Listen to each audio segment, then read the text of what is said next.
Ann Curtis halos hindi na makilala sa sobrang kapayatan, bukol ni Ann sa leeg mas lalong lumaki. Madaming netizens ang patuloy na nababahala sa kalagayan ng aktres na si Ann Curtis. Sa recent update kasi ni Ann ay tila halos hindi na siya makilala dahil sa pagbabago ng kanyang itsura at paglaki ng kanyang leeg.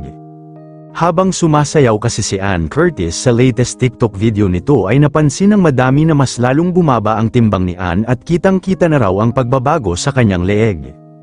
Alam naman natin na kahit hindi pa kinukumpirma ni Ann Curtis na meron siyang hyperthyroidism, alam na ng publiko na dumadanas ng ganitong sakit si Ann. Ano ba ang hyperthyroidism? Ito ay isang kondisyon kung saan ang iyong thyroid gland, isang maliit na glandula sa leeg na hugis paru-paro, ay nagiging overactive o labis na nagtatrabaho. Ang lahat ng sintomas ng hyperthyroidism ay nararanasan ngayon ni Ann Curtis. Una na dito ang biglaang pagbaba ng timbang, pangalawa mabilis o irregular na tibok ng puso. Pangatlo ay pamamaga ng leeg o paglaki nito. Pang-apat naman ay pagluwa ng mga mata o pamimilog na parang nakalabas. Naikumpara naman ng netizens ang before and after ni Ann Curtis 2 years from now. Makikita sa 2024 picture ni Ann na wala pa siyang bukol sa leeg at tila ang taba pa nito at hindi pa luwa ang kanyang mga mata na senyales na wala pang nararamdaman na sakit ang aktres.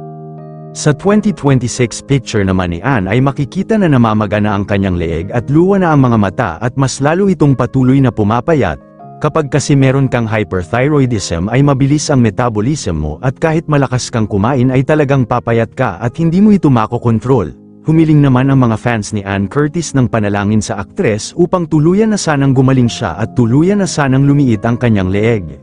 Pinayuhan naman si Ann Curtis na magpahinga muna sa showbiz at tutukan ang kanyang sakit, dahil siguro isa sa nagpapalala ng kanyang sakit ay ang kanyang walang tigil sa trabaho. Yun lamang po. Ano ang masasabi mo sa balitang ito? Comment mo sa ibaba. Huwag kakalimutan i-like ang video na ito. Maraming salamat po sa panonood.